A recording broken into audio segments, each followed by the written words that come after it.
Bonjour et bienvenue. Aujourd'hui, on plonge dans une avancée technologique chinoise assez fascinante. Ah oui, Oui, le développement du tout premier hôpital entièrement géré par intelligence artificielle. Il s'appelle Agent Hospital. Agent Hospital. Intéressant comme nom. Carrément. Notre source principale, c'est un article récent qui détaille ce projet.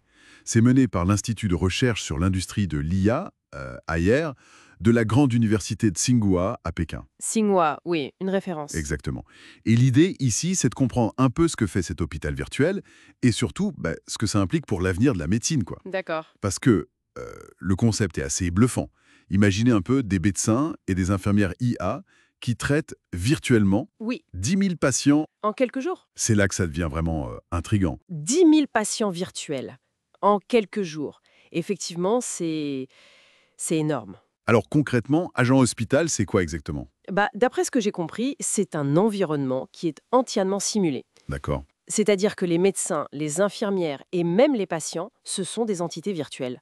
Des agents, comme ils disent. Animé par une IA, donc. Oui, une IA qui leur permet d'interagir de manière autonome, de prendre des décisions. Et ça simule tout le processus médical, pas juste une consultation? Non, non, c'est bien plus que ça. Apparemment, ça simule tout le parcours. C'est-à-dire? Depuis l'arrivée du patient, le triage, la consultation évidemment, mais aussi les examens, le diagnostic, la prescription, Ah oui, carrément. et même le suivi, la réadaptation, toute la boucle en fait, pour vraiment modéliser des scénarios complexes. C'était un fait impressionnant. Mais quel est le but final, alors? Remplacer les médecins? Alors, justement, c'est là que ça devient intéressant. D'après Liu Yan, le chercheur principal, l'objectif premier, ce n'est pas ça. Ah bon? Non. C'est avant tout comment dire, de former et d'améliorer la façon dont les médecins humains travaillent. Ah d'accord, c'est un outil d'entraînement en fait. Exactement. Un outil d'entraînement très avancé. Un peu comme un simulateur de vol pour les pilotes, mais pour les médecins. Pour affiner le diagnostic, le traitement. Un sparring partner virtuel super performant, quoi. Ah oui, Pour les confronter à plein de cas. c'est un peu l'idée, oui. Les exposer à des milliers de situations, y compris des cas rares, sans aucun risque pour de vrais patients, bien sûr. Et l'IA apprend en même temps, j'imagine. Tout à fait. Elle apprend des interactions pour essayer de minimiser les erreurs humaines potentielles, les biais. Et ça marche? Ils ont des résultats concrets sur les performances de cette IA? Oui, apparemment. Les chiffres donnés sont assez notables. Les médecins IA auraient atteint un taux de précision de 93,06%. Quand même. Sur quoi? Sur un ensemble de données tests qui s'appelle MedQA. C'est un benchmark assez connu qui utilise des questions d'examen de licence médicale américain, surtout sur les maladies respiratoires dans ce cas précis. D'accord, donc 93% sur ce type de test, même en simulation, c'est solide. Oui, c'est une performance significative. Ça montre le potentiel de la technologie. Et comment ils font ça? C'est quoi la techno derrière? Alors, ce sont des agents IA qui sont basés sur ce qu'on appelle des grands modèles de langage, les fameux LLM. Comme ChatGPT et compagnie. Voilà, c'est la même famille technologique. Mais ici, ils sont spécifiquement entraînés sur des énormes volumes de données médicales, des articles, des études de cas, des manuels. Pour qu'ils puissent raisonner sur des cas médicaux, en somme. C'est l'idée. Analyser, synthétiser l'information médicale à très grande échelle. Bon, ce 93%, c'est impressionnant dans un monde virtuel. Mais passer au monde réel, c'est une autre histoire, non? Quels sont les freins? Ah ben oui, c'est la question clé. Et l'article le dit bien d'ailleurs. Passer de cette simulation, même performante, à une application clinique réelle. C'est un gouffre. C'est un saut énorme, oui. D'abord, il y a la question de la fiabilité.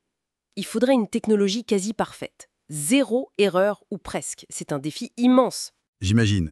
Surtout en médecine. Et puis, il y a tout l'aspect réglementaire. En Chine, comme ailleurs, c'est très strict pour les technologies médicales, la gestion des données de santé. Donc, l'hôpital 100% IA, c'est pas pour demain matin. Probablement pas, non.